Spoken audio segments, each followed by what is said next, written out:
now. I have the energy and the body. And I love it. Fitrum lang yan. Wow naman!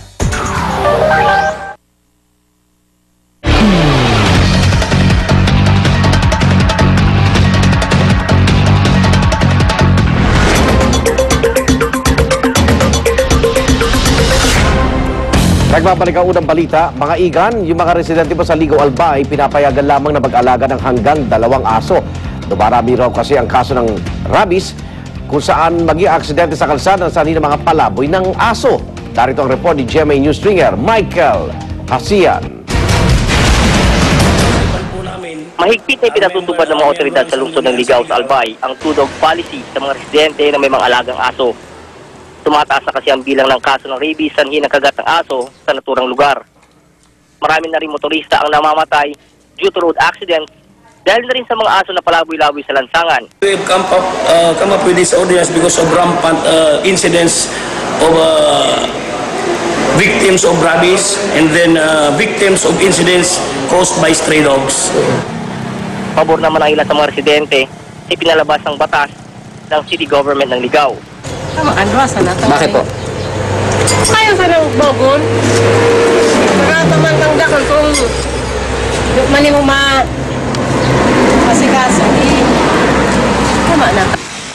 Sa ngayon, marin na pinaalalahanan ng mga otoridad ang mga residente na maging responsible dog owners para na rin sa kapakanan ng mga residente. Mula rito sa Ligaw City, Albay, Michael Hasian, GMA News.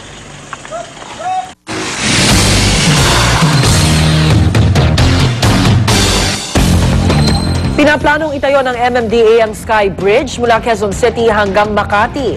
Ito raw ang nakikitang sagot ng ahensya para maibsan ang mabigat na trapiko sa EDSA. Narito ang report ni Mariz Umali. Ganito ang karaniwang daloy ng trapiko sa EDSA, mabigat at usad pagong, kaya madalas tuloy masabing kakambal na ng EDSA ang salitang traffic. Iba't ibang paraan na nga ang ginawa ng MMDA para maibsan ang problemang ito, gaya ng paglalagay ng bus lanes, loading bays at concrete barrier. Ang pinakabago nilang plano ngayon, magtayo ng Sky Bridge mula E. Rodriguez, Quezon City papuntang Makati.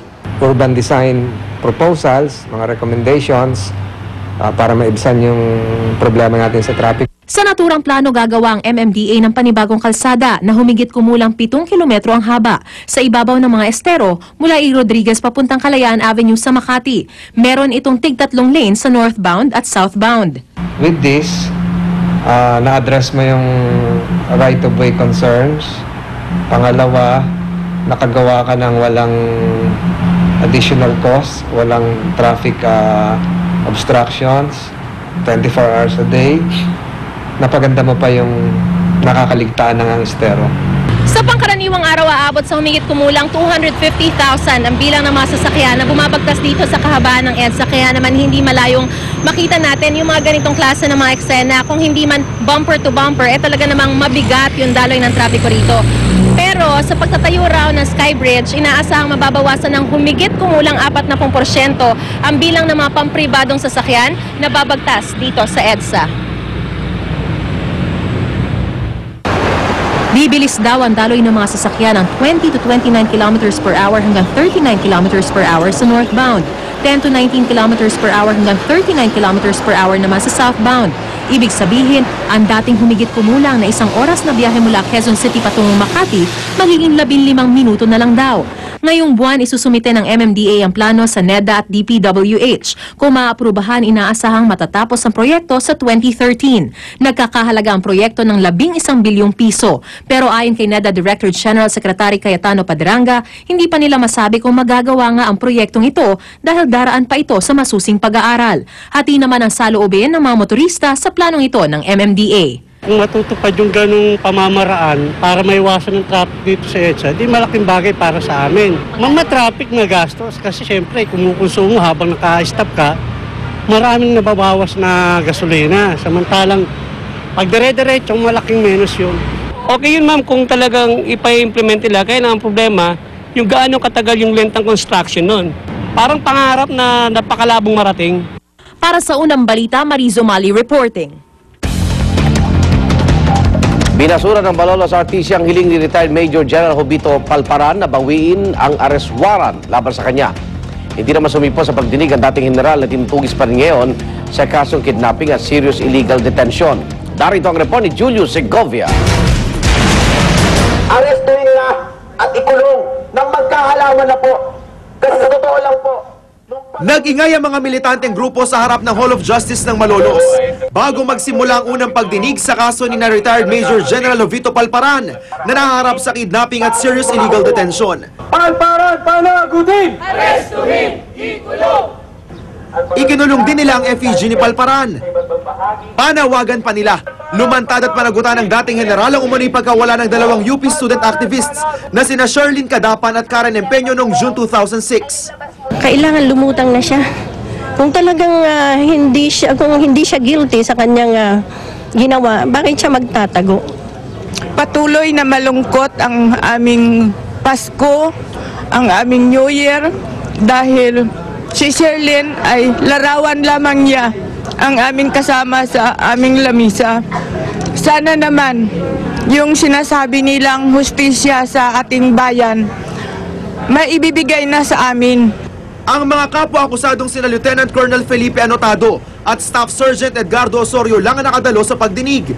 Nananatiling at large sina Palparan at Master Sergeant Rizal Hilario. Ayon sa abogado ni Palparan, napag-uusapan naman daw nila ng kliyente niya ang pagsuko, pero na kay Palparan pa rin ang huling desisyon.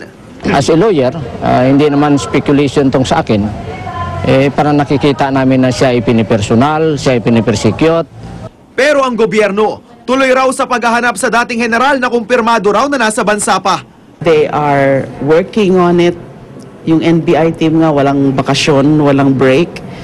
They are continuously searching. Wala pa kaming information na nakalabas siya.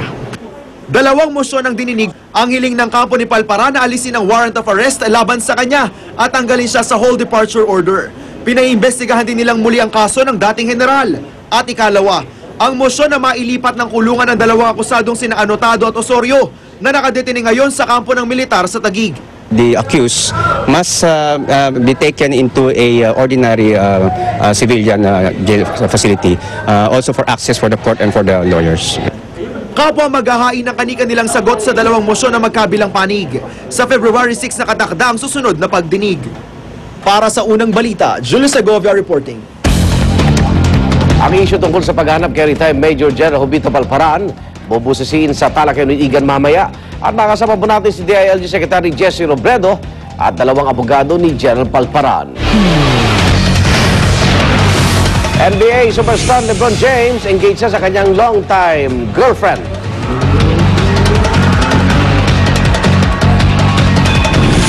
At cover photo ni Jinky Pacquiao sa isang magazine nag-trending sa Twitter.